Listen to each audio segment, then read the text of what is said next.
Untuk membahasnya telah hadir di studio pengamat politik Profesor Dr. Indria Samego dan Ketua Lembaga Bantuan Hukum Purnawirawan Anindyo Darmanto. Saya langsung ke Pak Indria ini. Ya. Prof, ini banyak purnawirawan berlomba-lomba ini untuk memberikan dukungan atau suara mereka ke beberapa calon begitu. Ya, ini apa ini penyebabnya? Ya, penyebabnya ini saya kira pertama memang partai itu membutuhkan dukungan dari mana saja. Nah, dalam situasi yang semakin tough pasar politik sekarang ini, tidak terlalu mudah untuk memperoleh dukungan itu. Nah, yang kedua, dukungan yang paling agak melembaga itu dari organisasi-organisasi yang punya sejarah, punya latar belakang dengan TNI. Karena TNI itu memang sebuah lembaga yang dari dulu sampai sekarang itu solid. Jadi merah putih, ideologinya merah putih. Jadi seolah-olah ada ya semacam kepercayaan, kalau nggak mau disebut mitos. Gitu. Nah, kemudian yang ketiga, di masa lalu TNI itu berpolitik. Ya, itu mulai akhir tahun 50-an. Kemudian membentuk Golkar. Gitu. Nah, inilah yang mendasari bahwa peran dari TNI dalam politik itu. Ya, saya kira wajar sajalah itu. Dari berbagai macam pihak memperebutkan TNI, bukan TNI aktifnya tentu saja, purnawirawan dan keluarganya untuk mendukung itu. Tetapi ada juga sejumlah purnawirawan yang ikut nyapres begitu ya kan, ada Pak Wiranto dan juga ada Pak Prabowo seperti itu. Ada Indiartono Sutarto. Iya betul. Apakah itu juga salah satu cara untuk merangkul atau meraup suara dari kalangan purnawirawan begitu? Saya kira tidak. Jumlahnya tidak terlalu signifikan sebetulnya ya. Tetapi kita harus menghargai setiap warga negara dan mereka sudah bebas berpolitik karena tidak lagi menjadi anggota TNI aktif. Setiap warga negara berhak untuk meneruskan karir politik, apalagi dalam teologi tentara itu tidak ada jenderal pensiun gitu. Oke, baik. Oke, Pak Anindyo, ini kenapa sih Pak sekarang purnawirawan bisa dikatakan bisa berlomba-lomba suara ke sini, suara ke sini, suara ke sini, dan rata-rata yang didukung juga purnawirawan selain Joko Widodo begitu. Ini apa yang terjadi begitu? Ya, begini Mbak Nova ya. Purnawirawan ini kan dianggapnya ya, terutama petinggi ya, dianggapnya ini masih mempunyai pasukan yang militan dan loyal kepadanya ya. Makanya banyak partai politik yang berlomba-lomba, yang meng-hire ya, yang merangkul dari petinggi TNI ya, TNI Polri. Nah, ini diharapkan dapat mendulang suara fanatisan dari dulu anak buahnya. Padahal para purnawirawan ini sekarang sudah cukup pintar ya. Jadi mereka tidak harus purnawirawan memilih purnawirawan juga begitu tidak ya? Jadi figur profilnya. Ya. Kami dulu kan terus terang saja para purnawirawan ini yang tergabung dalam LBH Purnawirawan ini kan boleh dikatakan para purnawirawan nestapa ya, yang nasibnya tidak diperhatikan ya. Lain dengan purnawirawan jenderal ya, yang mungkin kuat bayar pengacara mahal ini. Ini banyak purnawirawan ini yang rumah aja nggak punya gitu kan. Terus kalau sakit di rumah sakit militer pun alat-alat kesehatannya tidak memadai, akhirnya dirujuk ke rumah sakit umum, itu bayar lagi. Terus kemudian tunjangan terhadap veteran sebelum kemerdekaan dan setelah kemerdekaan. Itu tunjangan di luar pensiun itu tidak memadai, dengan kemudian harga-harga pokok itu sudah naik, itu masih begitu. Baik, dengan LBH Purnawirawan sendiri akhirnya mengarahkan suara kepada Pak Sutioso begitu. Alasannya apa? Karena begini ya, LBH dengan beberapa pengurus ini memang mencari. Dulu kita punya Presiden Kebanggaan Purnawirawan ya, Bapak Susilo Bambang Yudhoyono ya. Kami dukung sepenuhnya. Bahkan kami lihat itu di televisi-televisi ya, dukungan keluarga besar Purnawirawan TNI Polri kepada SBY dan lain sebagainya. Tapi nasib kita mungkin karena kesibukan beliau terlewatkan. Maka itu kami tidak mau menjadi komoditi politik. Kami juga tidak mau gitu purnawirawan ini suruh bungkuk-bungkuk hormat, itu sudah bukan zamannya lagi. Kalau dulu di Kesatuan Dinas iya. Ya, makanya saya juga akhirnya berpikir kita harus mencari partai yang bisa mengaspirasikan. Ya, mungkin kalau partai-partai lain karena sudah optimis besar ya tanpa dukungan dengan purnawirawan ini, mungkin tidak akan memperhatikan kami. Ya, tetapi kami mencari bagaimana ada suatu partai politik yang di sana ada pembagian gitu ya, pembagian program ya. Dia punya program partai, Nah, kami juga punya program bagaimana untuk mensejahterakan masyarakat Purnawirawan TNI Polri yang jumlahnya besar dan ini potensial. Dan itu hanya didapat dari Bang Yos begitu. Iya, jadi Purnawirawan itu kan ada sebagai apa ya, public relation ya. Kopral aja hidup di lingkungannya dia bisa mempengaruhi berapa orang. Ya. Nah, kemudian kenapa kami milih Bang Yos? Kami sebetulnya tidak yakin ya bahwa dia ini mau menandatangani kontrak politik gitu ya. Begitu saya sodori, ternyata mungkin karena pengalaman-pengalaman dia ya sebagai Danrem ya, terbaik Pangdam 2 kali, gubernur ya, saya juga lihat di tayangan televisi, apa yang nggak saya layani katanya kan, mulai dari wanita hamil sampai orang meninggal aja saya urusi. Saya tantang, jadi harus begitu. Kalau janji-janji saya tidak mau kalau kontrak politik akhirnya terselenggara. Baik, Prof, kalau melihat suara Purnawirawan yang terpecah dengan ke beberapa calon begitu, ini apakah nantinya akan mempengaruhi begitu tingkat kesatuan dan keakraban mereka begitu? Ya, saya harus akui bahwa sejak dulu sebetulnya Purnawirawan itu beragam. Mereka ada yang aktif Pak Fabri sangat mendukung Pak Harto dan kurang dan ya keluar dari barisan mainstream itu ada. Kemudian sekarang ya, kita lihat juga ada misalnya Jenderal Kiki Sanakri Suryadi itu punya PPAD Persatuan Purnawirawan Angkatan Darat khusus. Apakah semua Purnawirawan Angkatan Darat ada di situ? Tidak juga gitu.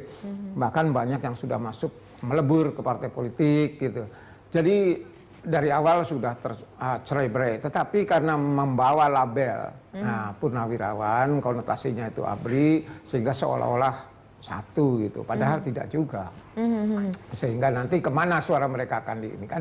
Ya tergantung perkembangan terakhir. Walaupun misalnya, taruhlah nanti dalam pemilu presiden, itu hanya 2 calon, satunya misalnya Purnawirawan, saya juga tidak yakin bahwa akan ke sana. Tadi kan sudah kelihatan Jenderal Luhut Purnawirawan ya mendukung Jokowi, kemudian ada Yunus Yosviah ke Prabowo, kemudian Pak Anindyo ke PKP, Pak Sutioso gitu.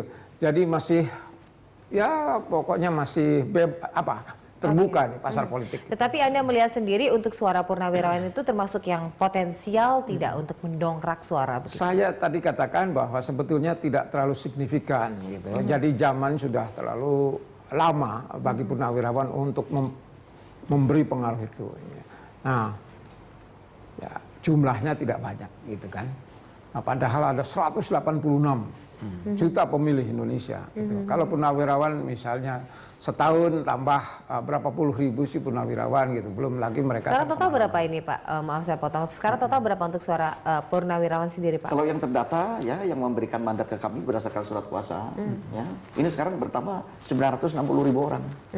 Tahun 2011 itu 650.000 orang. Karena apa? Mereka ini kan menuntut hak itu 4,75%. Semasa dinas aktif kan dipotong. Yang semestinya pensiun itu diberikan. Nah dari situlah memeludak. Ya saya kira kalau Pak Andri Samego mengatakan jumlah ini sedikit, betul kalau jenderalnya yang bergabung Pak. Tapi kalau masyarakat saya, memang ya cukup banyak. Ini kita bicara masyarakat ya Pak ya. Kemudian maksud saya gini Pak, nasional, suara nasional kan. Jadi kalau hanya 1 juta, 2 juta kan kecil gitu, insignifikan. Di dalam statistik kontestan itu. Baik. Nanti kita akan membahas ini lagi, tapi kita harus jeda sejenak. Tetap bersama kami pemirsa dalam dialog. Kita masuk ke segmen terakhir dialog pagi, masih bersama pengamat politik Profesor Dr. Indria Samego dan Ketua LBH Purnawirawan Andinyo Darmanto. Ya, saya ke Pak Indria. Pak, ini sudah ada kontrak politik begitu, tetapi belum tentu nanti suaranya juga ke Bang Yos kita sampaikan begitu, karena memang LBH kontrak politiknya dengan Bang Yos ini berarti tidak ada jaminan juga begitu ya Pak ya, menggandeng satu organisasi atau satu lembaga begitu, nanti suaranya pasti ke salah satu calon begitu. Iya, memang belakangan ada tren semacam itu gitu kan, seolah-olah karena jika militer zaman dulu pasti harus tunduk patuh pada komandan gitu kan. Ya, tetapi di dalam praktek politik ada semacam itu, bukan hanya di kalangan yang backgroundnya militer, tapi sipil juga mengalihkan dukungan ke ini. Saya bilang itu kayak bisa dipaksa begitu. Enggak lah, cair begitu suara itu. Tetapi ini kan kontrak politik. Kontrak itu dalam pengertian ya pokoknya understanding saja. Kalau setia ya dia pasti ini. Nah, Tapi kan bukan kontrak hukum, ada sanksinya di situ. Yang ada bahwa secara politis citra mereka mendukung si A gitu kan. Tapi harus diberi catatan, ini dalam rangka apa? Kalau misalnya pileg memang sah-sah saja karena bebas. Tapi pilpres itu ditentukan oleh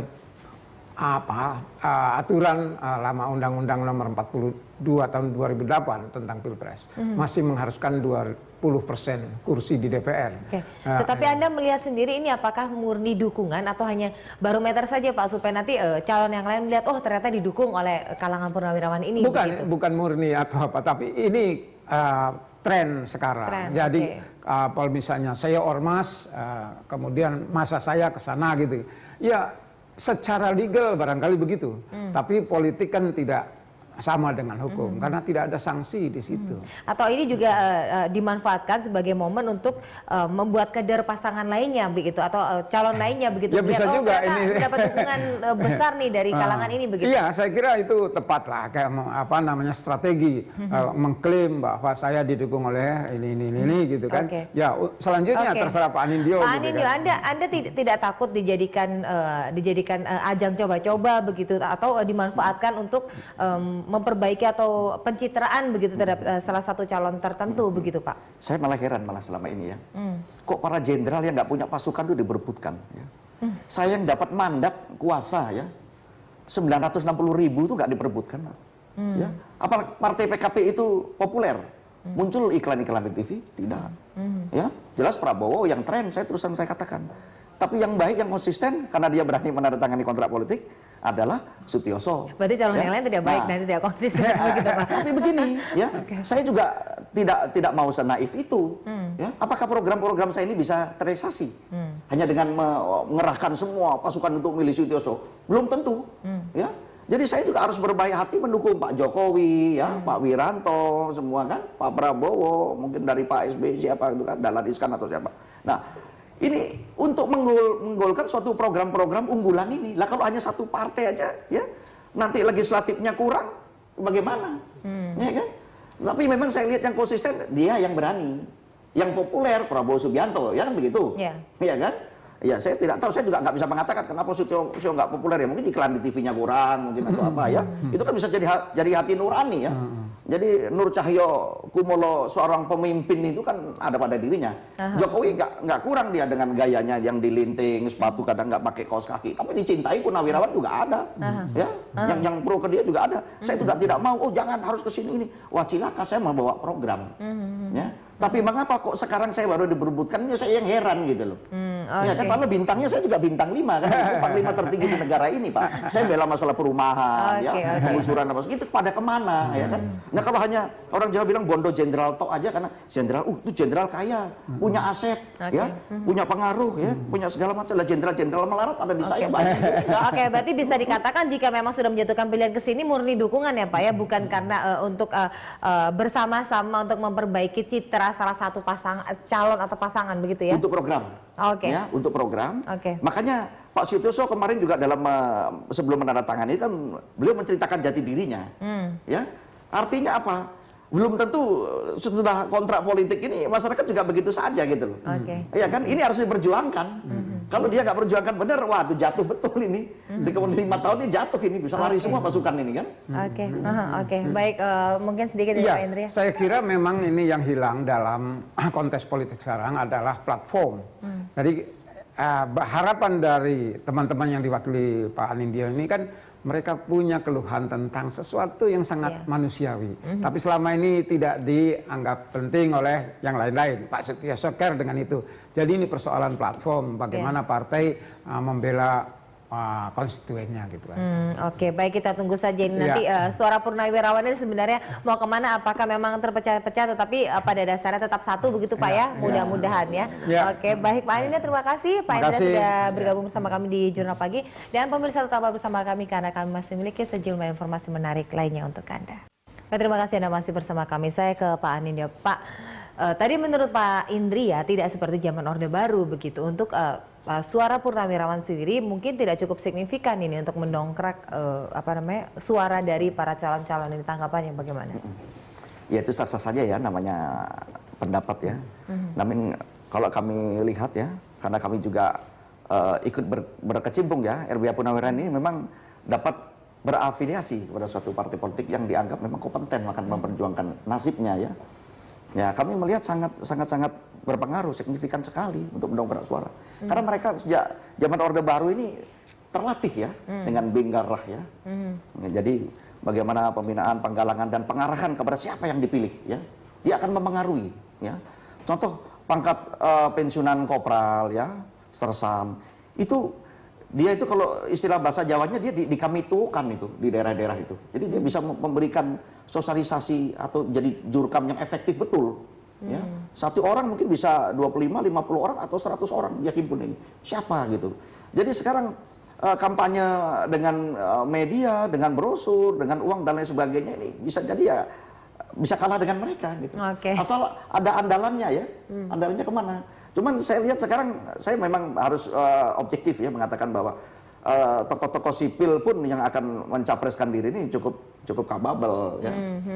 Tinggal masyarakat dan Purnawirawan juga objektif ya.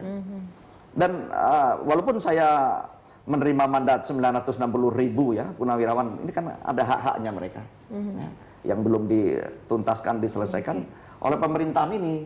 Padahal mereka adalah komoditi politik yang sangat efektif, efisien gitu ya. Oke, Prof, ini bagaimana? Sementara tadi Pak Anindya mengklaim jika oke lah memang suaranya hanya 2 juta misalnya dibandingkan dengan suara nasional yang 180 juta, tetapi satu orang bisa meraup suara sebanyak-banyaknya begitu. Iya, saya kira ada perubahan perilaku pemilih ya sejak kita memasuki era politik pemilu yang semakin terbuka, luber itu. Apa perubahannya? Kalau di masa lalu memang karena 6 kali pemilu Orde Baru ada deparpolisasi, yang parpol-parpol itu dianggapnya tidak bagus, kemudian Golkar itu yang paling bagus di masa lalu. Tapi sejak pemilu 99 terjadi proses persaingan secara bebas dan orang-orang partai harus menjustifikasi keberadaannya secara bebas, sesuatu yang tidak diperoleh di masa Orde Baru dulu. Nah itu akibatnya maka pemilih itu diarahkan, dimobilisasi sedemikian rupa sehingga mereka punya pilihan yang pasti ya. Jadi memang tidak ada captive pemilih gitu ya, tetapi paling tidak mulai cair gitu ya. Jadi bahkan yang saya agak prihatin itu adalah mereka menjauhi pada partai-partai yang punya preferensi pemerintah. Ya, Golkar kan partainya pemerintah. Ya, jadi pemilih itu keluar dari situ. Dan kebetulan ada 12 partai, jadi nyebar gitu loh. Sehingga menurut saya memang makin sulit bagi pimpinan partai untuk memperoleh dukungan. Tapi betul bahwa pengaruh dari TNI, warga TNI itu ada di sekitarnya. Tapi sekarang ada faktor lain yang mempengaruhi, yaitu hubungan personal dan finansial. Gitu. Pak, jika zaman dulu biasanya jika calon berasal dari kalangan TNI atau Purnawirawan begitu, itu akan lebih ada gongnya begitu. Tapi sekarang juga muncul calon-calon dari masyarakat sipil begitu. Apakah patut diperhitungkan juga begitu, seperti misalnya Jokowi kita tahu? Ya sangat, justru itu yang saya katakan bahwa pemilih-pemilih baru ini melihat TNI itu harus fokus pada fungsi utamanya. Jadi jangan berpolitik gitu misalnya kan. Bahkan kalau kita fair, di sisi lain ada yang mendorong agar TNI berpolitik sehingga tidak seperti sekarang TNI couplingnya si A si B gitu. Silakan bebas saja. Tetapi kita belum sampai ke sana. Jadi menurut saya itu latar belakang itu tidak terlalu kuat mempengaruhi perilaku pemilih di bilik suara itu. Ada faktor-faktor lain. Pak Anindya, dari 960 kakak yang Anda bawahi begitu, mereka tidak menutup kemungkinan kan untuk menyuarakan suara mereka di calon dari kalangan sipil begitu? Betul, memang begini ya. Kemerdekaan bersikap berkumpul mengeluarkan pendapat gitu ya. Itu kan semua ya, milik semua manusia, semua individu ya, bukan hanya Purnawirawan saja ya. Memang akan objektif ya. Kenapa kok 960.000 ini kan mendelegasikan kepada kami untuk sebetulnya memilah ya siapa purnawirawan yang akan mengaspirasikan nasib kesejahteraan dari para purnawirawan itu.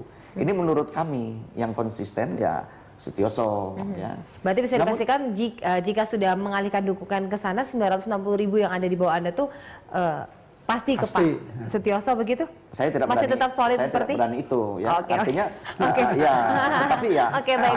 kita harus objektif ya, harus objektif ya. Kita juga tidak boleh skeptif ya. Gitu. Karena purnawirawan sangat luas ya. Karena yang memberikan mandat kepada saya ini juga berasal dari partai manapun.